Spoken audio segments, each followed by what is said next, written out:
And 17, you guys. This is Sheba. I wrote her in today because I'm telling you she's a better person.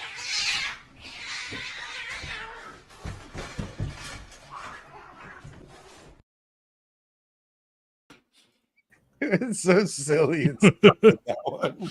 Oh, that's funny. So short and silly. Yeah, Michael, we like to start our shows off, but you know what? Everybody does like these canned openings where they're like, they all have like their intros. We try to just throw something stupid in, but I gotta just tell everybody what a cool friend Michael Hichborn is, because you're one of my favorite people that I've met over the last few months. You and I have been trying to like figure out when we're gonna go back on together, and I texted you at 6 a.m. this morning, and I'm like, hey, we want to talk Teilhard de Chardin today, and I know you have so much on him. I was like, is there any way you can make it on? And you texted me back in like 5 minutes. You're like, I'm free tonight. Let's do it. Yep. So happy, man. Oh, fun stuff. No, I actually enjoy the cat. That was unexpected. We try to do something like a little silly just to open it up, but a little silly. Last week you had a woman in a car getting hit by a train. But she lived. She did live. It wasn't you call that living. She got out okay. No, honestly, so I really know very little about Teilhard de Chardin, and I woke up this morning and I saw Anthony Stein put out a video, and I saw that Pope Francis was trying to like rehabilitate this guy, and it's just been like a series of things that have been. It feels like things are kind of escalating since Benedict's gone, to be honest. And the rehabilitating some of these guys, I mean, we've even seen them attempt to claim Judas is not in hell, and it's preposterous, you know. But your talk at the Cancel Priest conference, you actually talked about Teilhard de Chardin, so I knew I could go to you and you'd have a lot. Like, I don't even know anything about him. Do you guys have like a little backstory that I can even? Yeah.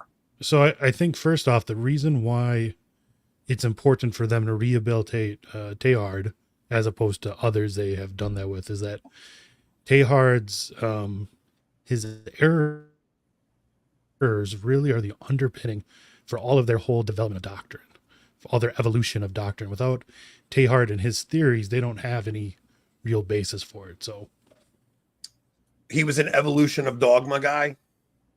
He was an evolution of everything guy. Okay. Everything. Like God.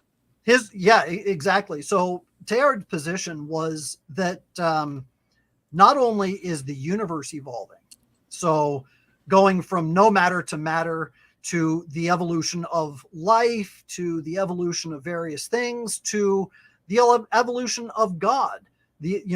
Christ was, according to Teilhard de Chardin, was the product of evolution, and what he gave to us was, yes, the omega point, which is the cosmic Christ, and we are all in the process of becoming portions of the cosmic Christ. We will be unified in that cosmic Christ, and it's actually Gnosticism at its very peak, because what Gnosticism says is that everybody is a part of they're a spark. We are a spark that is part of the all-encompassing whole, and I can't remember what the whole thing is that they claim, but we are all going back to that spark. And this is what Teilhard says in his whole idea of the evolution towards the omega point, that we are all coming together to become the cosmic Christ. So what year is he starting to develop these ideas? Like, is this after Pius X's syllabus of errors and everything? Oh, yeah. Yeah. So I guess Pius X starts seeing a lot of these wild ideas popping up in the church, and he's starting to get worried. And then you really start to see it materialize in a guy like Teilhard, right? Sure. So the little background that I have here is Teilhard de Chardin was a Jesuit French philosopher who trained as a paleontologist and geologist. He is credited with the discovery of the so-called Peking Man and is accused of having participated in the Piltdown Man hoax. He is most widely known for conceiving the idea of the omega point, a maximum level of complexity and consciousness toward what he believed the universe was evolving toward, and the cosmic Christ. In short, he was the very first Catholic New Ager. In 1925, Teilhard was ordered by the Jesuit superior to leave his teaching position in France and sign a statement withdrawing his controversial statements regarding the doctrine of original sin. Rather than leave the society, Teilhard signed the statement and left for China. And then, that was actually the first of a series of condemnations by certain ecclesiastical authorities, and that would actually continue on until Teilhard's death. But the climax of all of these condemnations came in 1962 with the Monitum of the Holy Office. A Monitum is a warning. And it said this: several works of Father Pierre Teilhard de Chardin, some of which were posthumously published, are being edited and gaining a good deal of success. Prescinding from a judgment about those points that concern the positive sciences, it is sufficiently clear that the above-mentioned works abound in such ambiguities, and indeed even serious errors, as to offend Catholic doctrine. For this reason, the most eminent and most reverend fathers of the Holy Office exhort all ordinaries, meaning all bishops, as well as the superiors of religious institutes, rectors and seminaries and presidents of universities, effectively to protect the minds, particularly the youth, against the dangers presented by the works of Father Pierre Teilhard de Chardin and his followers. Here's what's interesting. That was 1962. You know what happened just a few years later? It was the Land O'Lakes statement giving academic freedom. Yeah. So basically, it was the academicians in all of the Catholic universities going like that to this statement, because they wanted to continue teaching de Chardin. I want to go back to the Piltdown Man, because that, okay, so if people don't know what that was okay, so you're always hearing about the missing link between Neanderthal and humanity, and they actually came up with a fake, like, remains to make it look like they found that missing link to show that evolution really did occur that way, and it was this whole fake thing. And he was part of that. Oh yeah, absolutely. Yeah, he was part of that discovery. And yep, there it is. So the whole discovery, what they did is they took an ape skull, or portion of an ape skull, and they fixed boar's teeth into it.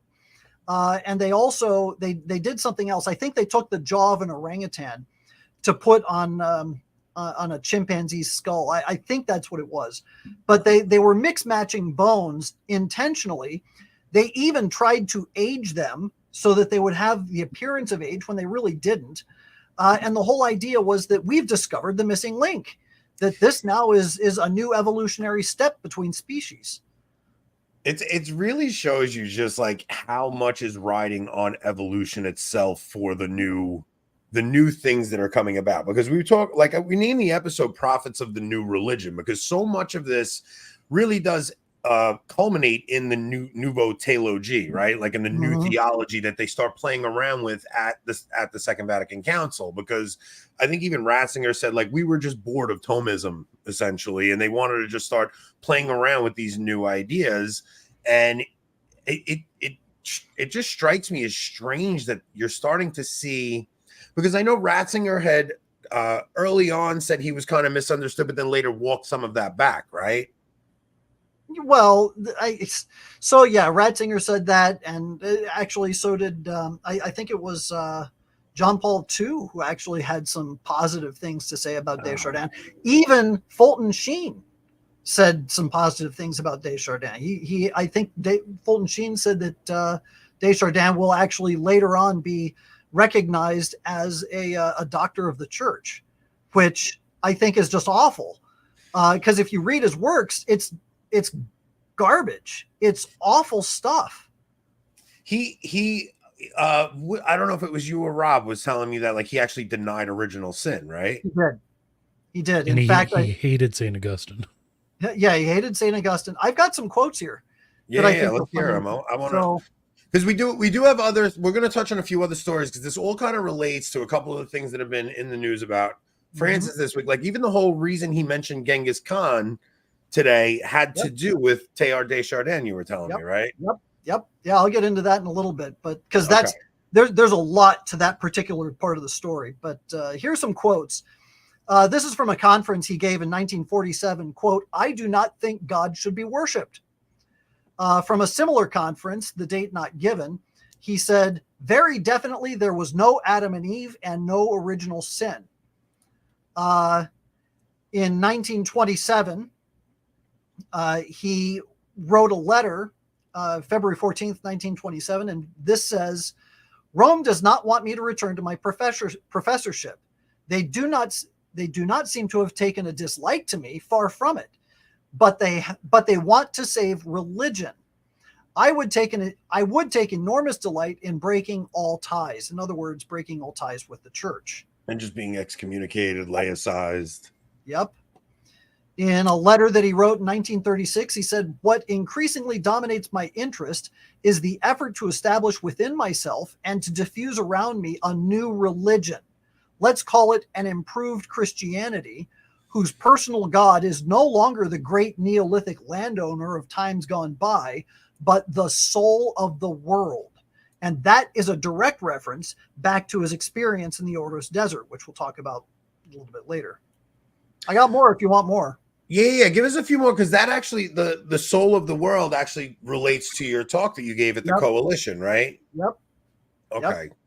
1955, quote, "Christ saves, but we must not hasten to add that Christ too is saved by evolution." Oh man. What? Yep. This is just like just absurd. Yeah. Here's something. This is an interesting statement. This is from a letter in 1947. "I've got so many friends in good strategic positions that I feel quite safe about the future." Kind of prophetic, isn't it?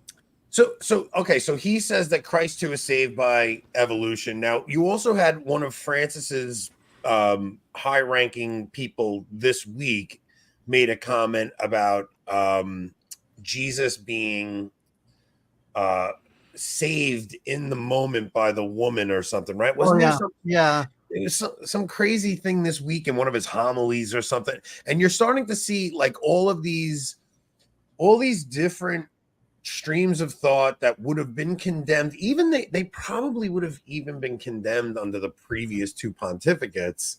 Now that it's just like a free reign to just say whatever you want, there's no consequences for anything. And in fact, that's actually going to get you promoted, while anybody that actually says anything orthodox is going to get in trouble. Right. Well, I mean, I saw some of your commenters saying, and wow, this is the dude that some of the bishops have been looking up to. And that's the problem. Yep, there's the comment. So the problem is that so many in the church now have been raised through Teilhard de Chardin's teachings because the universities refused to adhere to the Holy Office's warning. They refused to adhere to it, so they continued to teach de Chardin. What a cute kid! Continued to teach de Chardin in the universities, and they kept his books on the shelves. And so what happened? You have all these Catholic men who went to the seminaries at these Catholic colleges, and they ate it up.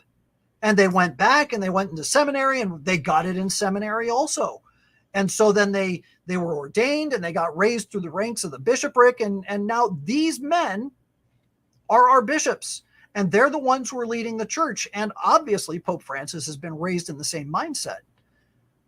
That's the problem, right? Like, because we now have, like, we're not even in Francis is even not even a conciliar pope. Like, he's post-conciliar because like really John Paul II, he was at the council. Benedict was at the council. Francis was not at the council. He was a young kid while this was going on. He probably came up as part of the excitement of that revolution that happened during that time. And he's coming up through the university system, learning about his formation was under guys like de Chardin's teachings. It's pretty crazy. Yep. Here are a few others. Let's see. He said, since once again, Lord, this is something that he wrote in a letter in 1922. to a friend, remarking about how he must radically change his desired thinking to accept such core doctrines as the resurrection or original sin. He said, "Sometimes I'm a bit afraid when I think of the transposition to which I must submit my mind concerning the common notions of creation, inspiration, miracle, original sin, resurrection, etc., in order to be able to accept them." So in other words, he's saying that already in 1922, he's got to do mental gymnastics just to be able to say, yeah, I accept these, I guess. Because instead of seeing everything through the eyes of faith, now he's trying to fit faith in through the eyes of this new ideology that he's gotten. Yeah. Right? Yeah. Like he had a lot of stuff to say about fascism in support of it, by the way. You were telling me what document were you reading before you came on with us tonight that you were saying you were starting to, what was it? Yeah, Dignitatis Humani. It's the Vatican II document on freedom of religion, or the freedom to practice religions. So you were talking about the news that came out where Pope Francis made some statements to a bunch of Buddhists and Hindus and Confucians, and he says Pope Francis urges Buddhists, Muslims, and shamans to promote their religions during an event in Mongolia, which it's like, what? Yeah. So the thing is, he's just echoing pretty much what Dignitatis Humani said, which was that man has a right to his conscience. He has to adhere to his conscience, and if his conscience tells him that this is his faith and this is religion, then he has an obligation to practice that religion. So there shouldn't be any government coercion to prevent him from practicing that religion. So it's this logical progression to allowing people to freely practice whatever they believe according to their consciences, and it's based on a false premise, which is that man has the inherent need or understanding of religion, whereas religion is external. It comes from God to man, not the other way around. It's actually a modernist belief. It's in the doctrines of modernism, and I have the the Catechism on Modernism, and what it actually states is that religion is a sense that wells up from within. And this religious sense then reaches an outward expression. So what Dignitatis Humani is saying in the Second Vatican Council is that because man has that inherent sense of religion and has a conscience that he must follow, then whatever wells up from within him by extension and falls in line with his conscience, then that he must follow, and he must be allowed to follow in public. Now, if you take that to its logical extension, and I argued this when I was in college, I went to a Catholic college, and a lot of my fellow students, they were, really big into Vatican II, and I was like, I don't know. But I was reading that document, and I said, what happens if you take this statement and then you extend it to allow a Satanist to practice ritual sacrifice? Yeah. And they said, well, that's not a thing. That's not allowed. That would never happen. It's being argued in the courts right now. Yeah. Right now. Yeah, and they'll be able to go back and use a church document to justify it. But I'm trying to show the logical progression from Teilhard de Chardin to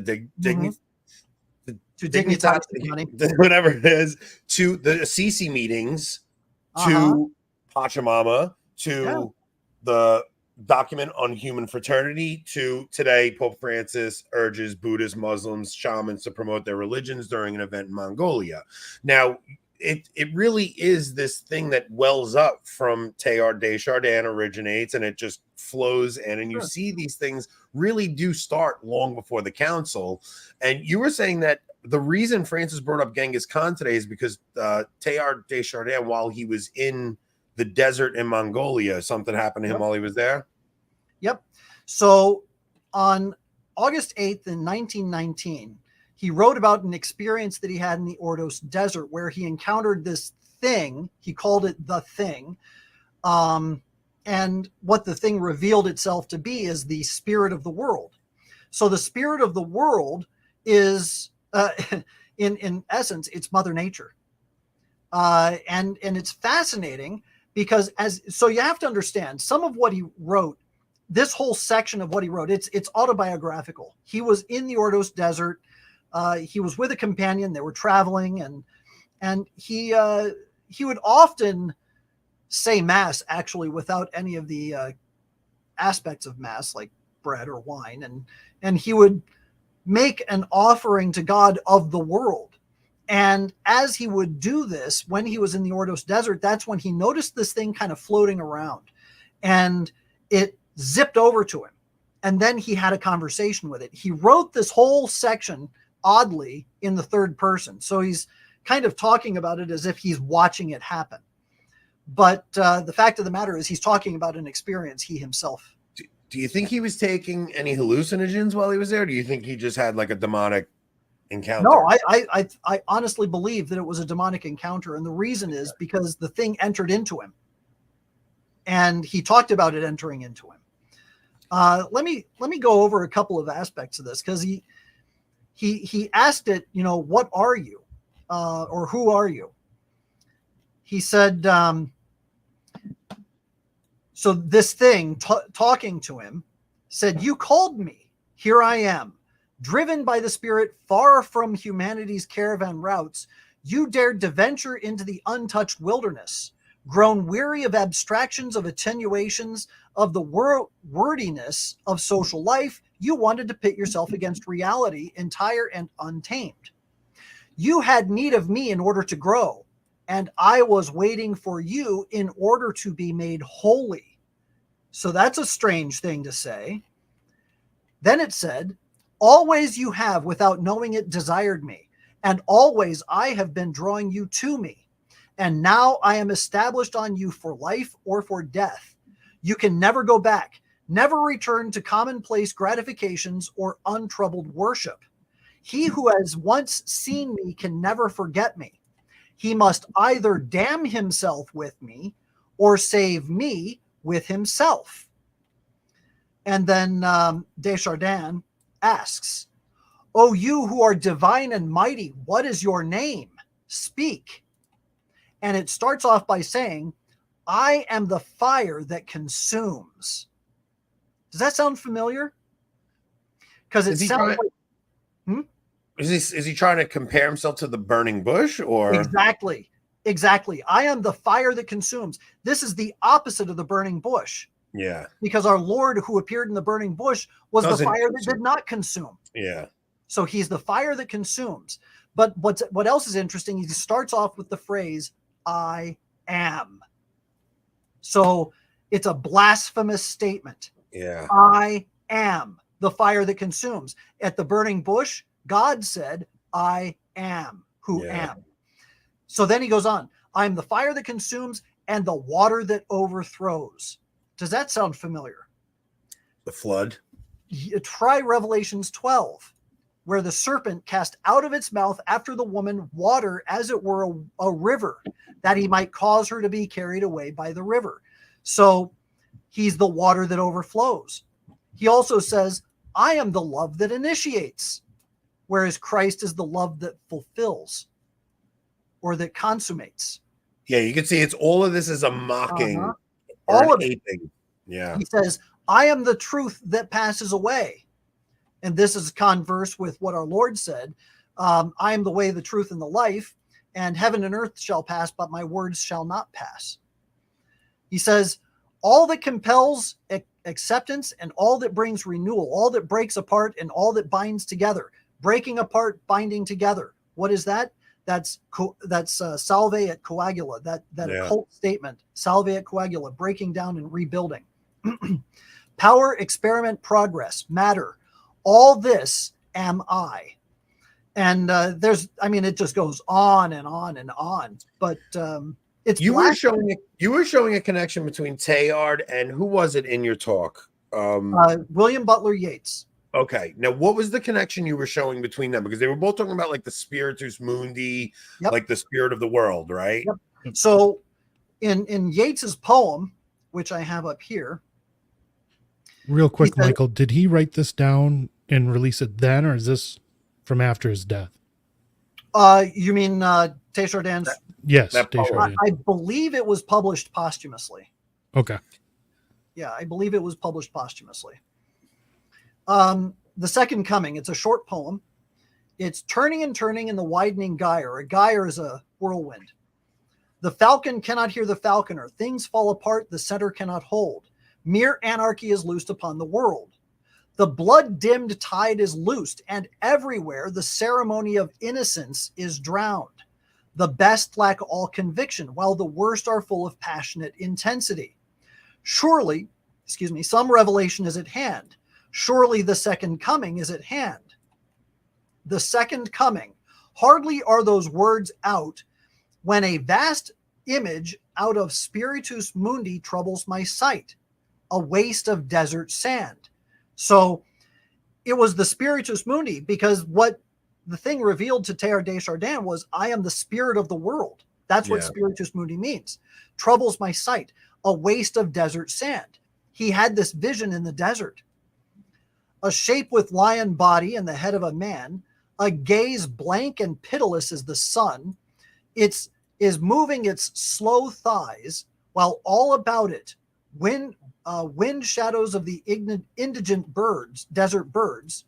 The darkness drops again, but now I know that 20 centuries of stony sleep were vexed to nightmare by a rocking cradle. And what rough beast, its hour come round at last, slouches toward Bethlehem to be born. So all of this, he's talking about a second coming, but he's not talking about the second coming of Christ. He's talking about the second coming of the demon. In other words, at the crucifixion, what happened? The devil was bound in hell. Yeah. He was bound. But we all know that at some point the devil will be unbound. The devil will be let loose. That has happened. Yeah, that's funny, because that's like all, like if you go in, especially our conversation with Joshua Charles that night, right? Yeah. He's talking about the devil being bound, then he gets loosed for a time, and then and then he gets bound again. It's restrain, release, return, or whatever Joshua was saying, like, where that's really what when they talk about the second coming, they're not talking about the second coming of Christ. They're talking about the second coming of these pagan deities that once roamed the earth, and that's what they really want a return of. Right. Michael, have you read de Chardin's letters to Leontine Zanta?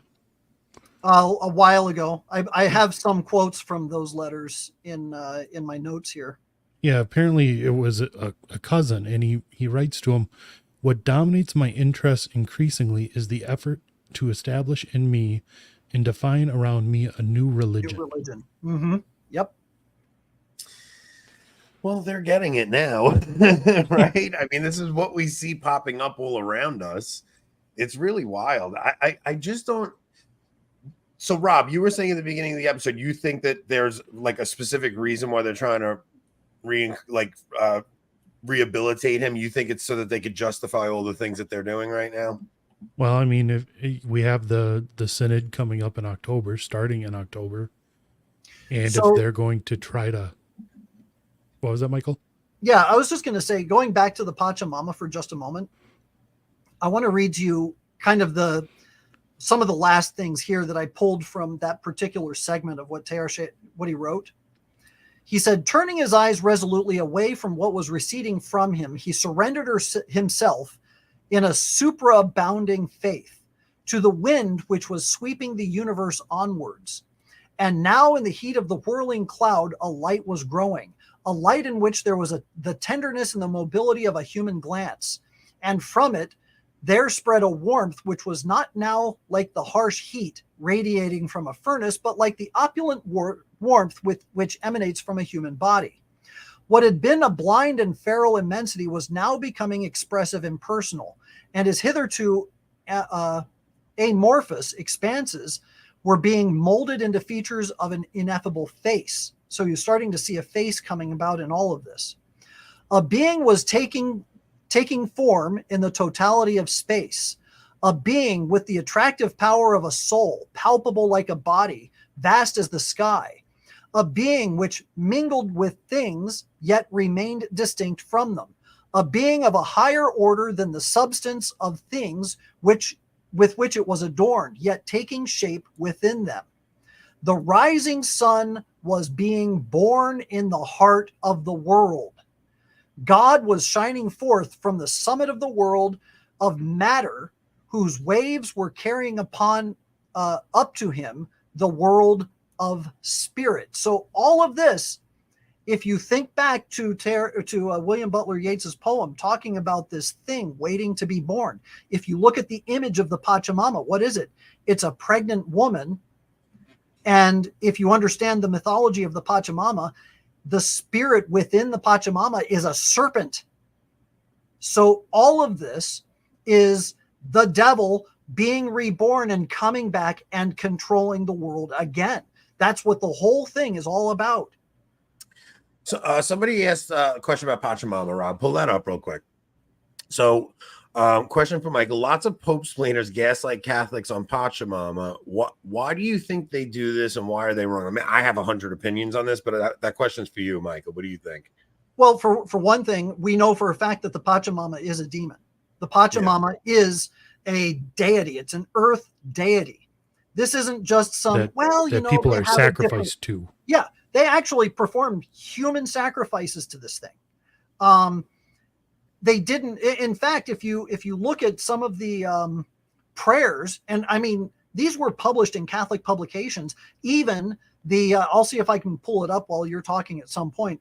But even the Bishops' Conference of Italy, the Catholic Bishops' Conference of Italy, wrote a poem or a prayer to the Pachamama.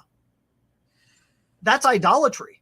I mean, that's, and I think what a lot of people are missing is if you take this whole conversation we're having and how we were talking about dignitatis humanae, and I do know how to pronounce it, whoever was making fun of me before, the idea that people have freedom of religion. So I think the way I think the way Francis would justify it is by saying, I wasn't worshiping an idol, but I was allowing these indigenous people to have their freedom of religion. But Francis himself called it Pachamama. He did not say it was a figure of the Blessed Virgin Mary. He did not say it was an indigenous depiction of the Virgin Mary. He called it Pachamama. And after it was thrown in the Tiber River or wherever it was thrown into, he did not apologize to Catholics who were offended by the idea of an idol being in the Vatican. He apologized to the indigenous and native people who were offended by this idol being thrown in. Like, it was just so bizarre that to sit there and say that it wasn't that, and to call us crazy for saying that it is. I just don't get how people do it. So there's the prayer. I want to get to that in just 1 second. One of the reasons that I know for a fact that this thing was an idol and it really was like the deity of the earth and not just some misguided representation of the Blessed Virgin. The one of the pictures that was depicted in Rome at the time of this whole incident, the same people that brought the Pachamama also brought these images of a guy named Shiko Shukuru. Shiko Shukuru was a tribal leader in the Amazonian. He was of an Amazon tribe, of which these people were a member. Those were those weird photos they had all over the place. Okay. So there was a tribal leader that they had these pictures of all over the place. His name was Shiko Shukuru. Shiko Shukuru was a former Catholic who then became the tribal leader, brought back the ancient tribal practices, the ones that were forbidden specifically by the Catholic Church. He brought those back, and he was trying to integrate Pachamama with the Catholic faith. And what he would do is pray to Pachamama, as in praying to the spirit of the earth. I have video of him doing this. And then when he was by the way, he was also a communist. I have a picture, I have a video of him with a big hammer and sickle. Because all of this stuff is tied up with liberation theology and stuff also, right? Oh, yeah. Yep. Totally tied in with liberation theology, which is a Jesuit thing. But so Shiko Shukuru, when he died, he was in a casket. There was a crucifix on the casket, and the people were processing him, singing prayers to the Pachamama. These people. I mean, so it was a Catholic burial, though. I mean, I guess, right. Like, this is just so, Michael, when you start the Lepanto Institute, does it start as investigating these things, or did you have like different intentions when you started and then you start discovering all these things? So I started the Lepanto Institute in the midst of some investigations I was doing on the Campaign for Human Development, Catholic Relief Services, and it led me to an investigation of Caritas Internationalis, because I realized Caritas, by the way, is the umbrella organization run from the Vatican that controls all the Catholic aid and development agencies of the world. CRS is a member of Caritas. So I found that Caritas was on the governing body of an international communist organization called the World Social Forum. And it was also deeply involved in a lot of this Amazon stuff, very communist. I mean, they marched through the streets with big red hammer and sickle flags. It was started by the Communist Party of Brazil. So yeah, I mean, it's pretty obvious where they're going. What year was that? I don't mean to jump off track. We're gonna get back on, but I just like this. Just like I remember talking to you, and I didn't get to really like dig in when I hung out with you in Illinois. Like, what year was it that you started investigating this stuff? Well, I started investigating this stuff back in 2009, and I started Lepanto Institute in 2015. Okay, so now when 2020 happens and this Pachamama incident happens, 2019. That was 2019. That's right. It's before the whole. Mm-hmm. This is before, because the whole pandemic came right afterward. Right after it. That's right. So you weren't in Rome or anything for this, though, right? No. I wasn't there. Okay. Okay. I heard about it and I was like, what the heck is going on? So I started pulling up all the video feeds that I could possibly find, because everybody was fixated on this one little Indian dude who was lying prostrate on what they call the mandala, the big cloth circle that they were kneeling on and bowing down and venerating Pachamama with. But everybody was focused on this one little tiny idol because it looked like he had an erect, and they're like, how has the church gotten to this point? But it wasn't what it looked like. It was an optical illusion. It was actually a hand. Okay. But I was looking more at the idols. I was like, what the hell are these? Yeah. And I started seeing some people saying something like Pachamama. I was like, well, what is Pachamama? I started digging and digging and digging. I was like, oh, this whole Pachamama thing is really bizarre. Oh, wait a minute. This whole Shikuru thing is even worse. And I started digging, and, one thing leads to another. But did you early on in the Francis papacy, like, were you like hopeful at first, or was it a very quick thing before you realized this was very problematic? I wanted to believe that he wasn't the Jesuit that I thought he was. Yeah. And I left myself open to allow him to prove himself. So I wasn't going to jump on board, because there were a lot of people that were saying, oh no, this guy's horrible. He's the devil incarnate. And I was like, yeah, you gotta wait and see. I'm going to give him a fair shake. And so I was waiting. I was just kind of, watching, and I didn't really have a whole lot of thought on it until he started saying weird things about, maybe it's okay for you to use contraception if you've got the Zika virus. Huh? What?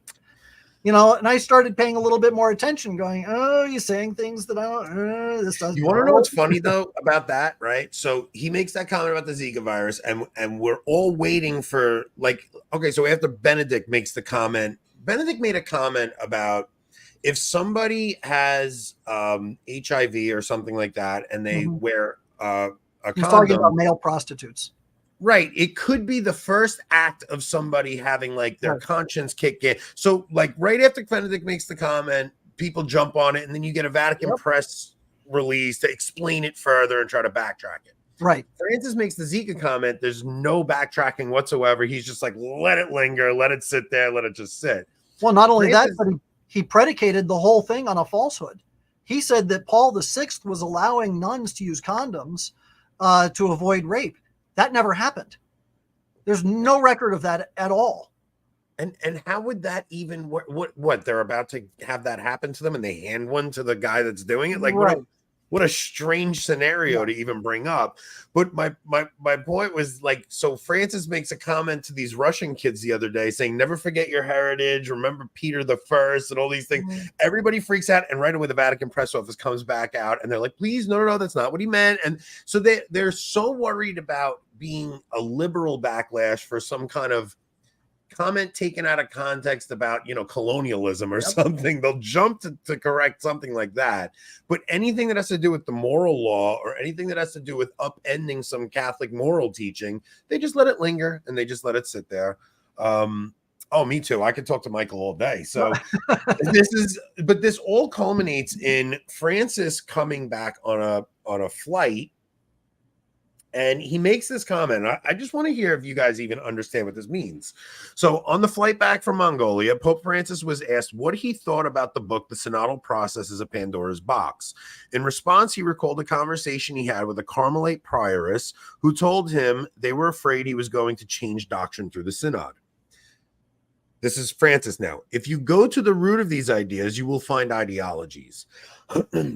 Always, when one wants to detach from the path of communion in the church, what always pulls it apart is ideology, and they accuse the church of this or that, but they never make an accusation of what is true.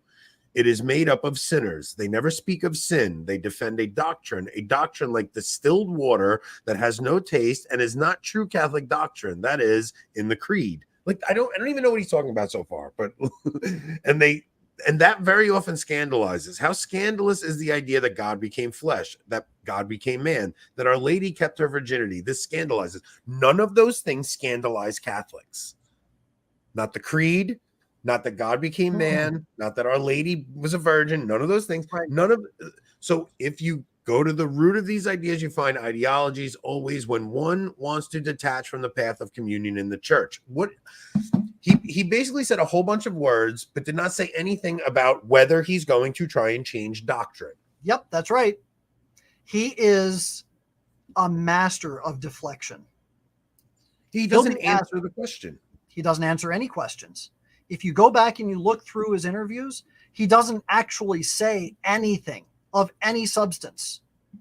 So his pontifications, to use a phrase, really don't have any basis on anything Catholic, on any real specific nature of the teachings of the church. It's just a bunch of filler words to sound like he's saying something that doesn't have any bearing on anything. Yeah, it's getting to the point where, okay, so in Mike Lewis's article, he writes, because Cardinal Burke wrote the preface to this book, and he had some things to say. So Cardinal Burke has become almost a caricature of this approach, such as when he recently wrote that the secular terms accompaniment and integration are used without grounding them in the truth of the faith or in the objective reality of our life in the church. The cardinal opined that the use of these words suggests that perspective of eternal life is eclipsed in favor of a kind of popular view of the church in which all should feel at home, even if their daily living is an open contradiction to the truth and love of Christ. Never mind that we are all sinners and that each of us is missing the mark when it comes to living the truth of Christ. Cardinal Burke apparently believes that for some sinners, the church should not be a home. That's not what Cardinal Burke believes. It has nothing to do with if you're a sinner. So my thing is they know they're lying. Like they know that's not what Cardinal Burke is saying. It's not what he's saying. So this is the intellectual dishonesty of the entire Pope-splainers movement, is that they are so bent on making sure that everything fits with their leftist ideology. They're going to do anything that they can to ruin the reputations of what their perceived opposition is. It's so ironic that they talk about us being the ideologues because first of all, you even saw Father Matthew Schneider, as soon as he got the cue that like there might be another round of COVID coming, he starts running back in with this vaccine stuff. He's going on and on about it. And I'm like, I thought we're the ideologues. What are you talking about? Like, after everything that's come out about these things, you're still going to tell people they have a moral imperative to get this thing? Like, I just don't. It's preposterous to me. But the idea that Cardinal Burke thinks that the church should not be a home for some sinners, no. what we're first of Rob, what you were even saying, like the church has never just allowed people to believe whatever they want to believe. Michael was saying that. Oh, Michael said that. Okay. Yeah, I'm sorry. What were you? You said like the church has never just allowed people to believe whatever they want to believe to be a member. No, in fact, it's a condemned proposition. Let me pull up the quote. I have it right here. Yeah, Matt, that's actually like, that's pretty like, so I actually got to a point, right? When me and Rob first started doing this, we were like, okay, we're never going to criticize anybody in the hierarchy. Let's just try to do some shows and we'll see how it goes. But what happens is listening to the gaslighting from the left forced me in to start having these conversations, because I was tired of being told I'm a bad Catholic for seeing what is right in front of my eyes. Like I'm not, I can't square the circle anymore. And I'm not here to say somebody's a heretic or anything like that. I'm just saying these things are problematic, and Catholics of goodwill need to hear people say you're not crazy for seeing these things. Like this is not normal. So you have the condemned proposition from Pius IX, Syllabus of Errors. It says, and you have to remember, this is condemned. Every man is free to embrace and profess the religion which, guided by the light of reason, he shall consider true. Condemned. That's a condemned proposition. So if it's condemned, that means you can't believe it. So that goes right to the freedom of religion thing. Yes, it does. It's condemning dignitatis humanae, right? Right in that, right? Which is why you it's like you said, you can't square a round hole, or you can't make you can't square the circle. Thank you. You can't triangle the hypotenuse or whatever. Anthony doesn't know what it gets to the point. It gets to the point of denying reality, and I've made the comparison of like, it's essentially a man wearing a dress and you telling me I have to call him a woman. It's the same thing. Like, don't tell me I'm crazy that this synod is not trying to overturn these things. There's no goodwill going into this thing. There's a very specific intent in what they're trying to do, and you're not crazy for noticing that. Well, of course, because what happens afterwards, Pope Francis is giving an interview with somebody who says, so, we're concerned about the synod changing doctrine, and, how is that going to play out? Are we going to be able to, interact with people and see the proceedings so that we can understand the development of things? And he says, oh, no, it's all going to be secret.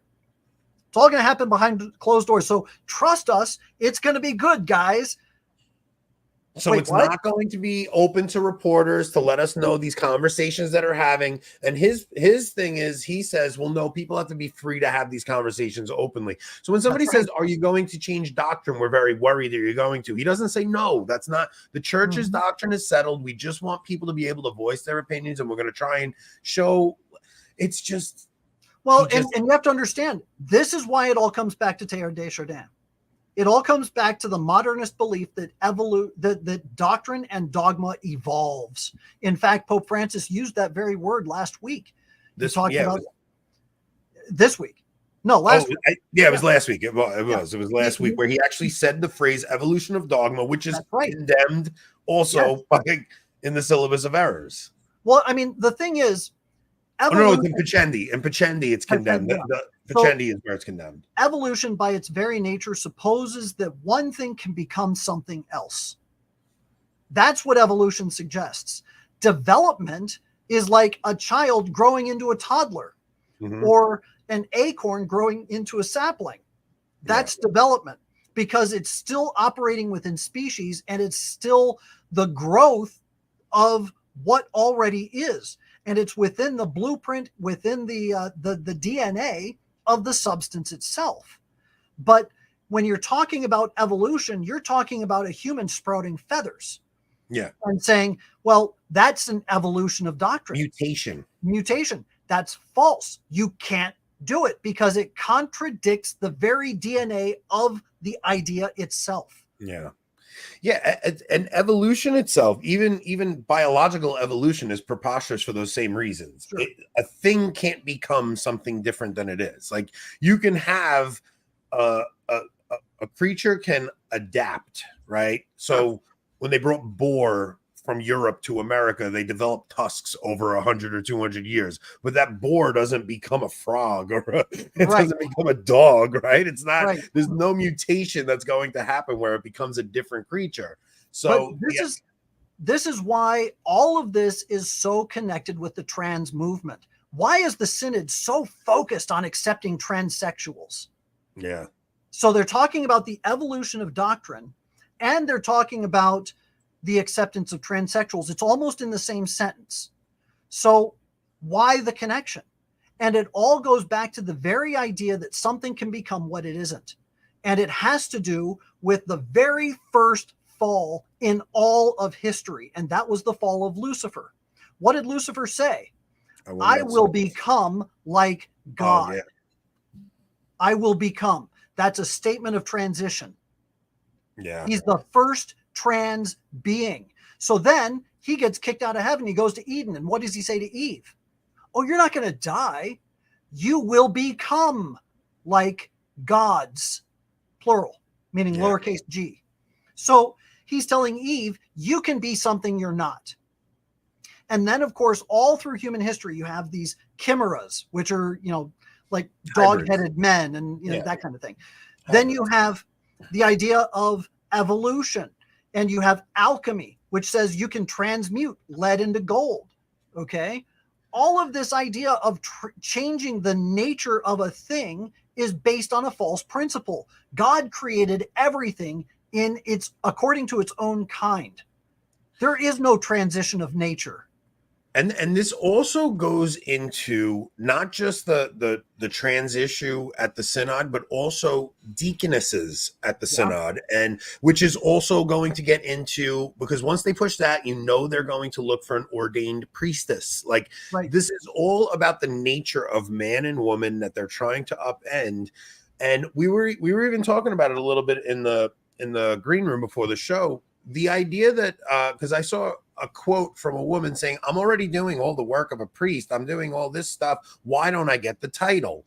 And there's nothing more pharisaical than wanting a title and recognition from the people around you. Like, don't let your right hand know what your left hand is doing. You want the title? Go ahead. You've received your reward. But you can't get a title for something that doesn't exist. You cannot be like, what do Anglican priests that are in, like, female Anglican are they priestesses? What do you call them? Do you call them mother? What do you call them? Like bishopess?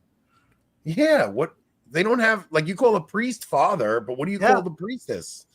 Yeah, well, they don't have father title for their priests either. Oh, okay, I didn't know that. Yeah, call no man father, and that's.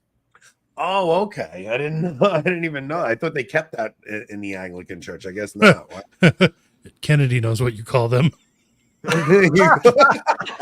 Yeah, but he's not even wrong, because almost 99% of the time they are, and they're almost always activists, right? Mm-hmm. So every time you hear a sermon from a woman claiming to be some kind of a priest, it's always this activism behind what they're saying. They're always trying to fix some illness. They're just activists. They're leftist activists every single time. Sure. Well, and again, going back to the whole deaconess issue, it's just a stepping stone. They're just looking for an excuse to find a way to put women in positions of power so that they can then simulate the sacraments. The Old Testament actually addressed this issue when Miriam, Moses' sister, decided she also wanted to be a priest. You know what happened to her? She got stricken with leprosy. Yeah. She had leprosy, which is the worst of all diseases. And it wasn't until she repented that, and she actually had to be separated for a while, and the leprosy went away. But she contracted leprosy because she desired to have a position that was not proper to her, to women. Yeah, people. Okay, so you'll hear the argument all the time that, well, the reason men were priests is because it was a sign of the times, and that this is, but which that's so is the exact ridiculous opposite. Because it's the opposite, right? That every other religion had priestesses. The only one that didn't was Judaism. Essentially, It was a male-only priesthood, which really separated them from all these other religions that were out there. All the other religions, all in paganism, you had, you either had female priests or you had men castrating themselves, dressing up as women. It wasn't anything like Judaism. Judaism had an all-male priesthood, and it was never allowed to be different. And when Paul is saying the things that he's saying, that women should not I should not suffer a woman to teach, it's because he knew if you put women in certain positions, it goes bad. It's like he talks about single women being busybodies. He's like, tell this woman, go make her do something. She's just being a busybody and gossiping too much. So there is the psychological aspect of it, but there's a metaphysical reality to it also. If a woman was up there on the altar confecting the Eucharist, then the church is a lesbian. Yeah. Because what happens, the priest on the altar is acting in persona Christi, which means he is in the person of Christ. And at the consecration, he is using his masculinity to actually participate with the church, which is a male-female union. That can't happen with a female. Yeah. Metaphysically, it is impossible. Yeah, man, it's you could just see all of the push going in one direction. There's never any resistance, and especially the people that are being elevated right now, there's not one of them that are like you saw even I guess Barron is going to this thing, right? So they'll throw you a bone like that, but Barron's not exactly like a beacon of traditionalism. He's a very moderate guy. I mean, I do think that he still believes the Catholic faith. Like I don't think he's on the same level as some of the other guys that are going, but I'm wondering what moment's going to come for him because I think that Strickland has had like the scales removed from his eyes where he fully sees what's going on right now, right? Yep, completely. So I think he sees the thing and he's like, you know what? They already marked me. They already gave me an apostolic visit. I'm just going to preach the truth because what are they going to get me on? Right. Saying truth. He hasn't said anything about Francis. He's just stating Catholic truths. So for them to remove him, I think it'll be tricky for them. Do you think? Oh, of course. I mean, one of the things that I've heard is that, I don't like to deal in rumor. What I can say is this: if they want him out, they're going to find any excuse possible, and they're going to look for every possible reason to get rid of him. So they'll look for a financial scandal, or they'll look for something improper in the books. I mean, if you can't get Capone on murder, you're going to get him on tax evasion. That's kind of the approach. Yeah, it's like Trump. Look what they're doing to Trump. Wait, I actually want to ask you about that too. Okay, so I want to ask. Actually, you know what, Michael? Do you have a hard out? No. You got all right. So look, we're gonna end this on YouTube. We're gonna go to locals. I want to.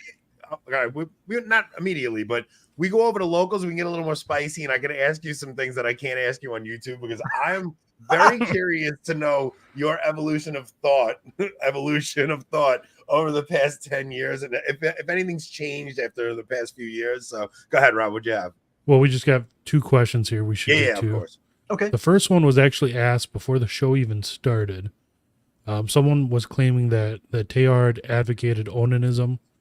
They weren't sure what that was referring to and couldn't find anything. Onanism is when they know what onanism is. Oh, they know what that is.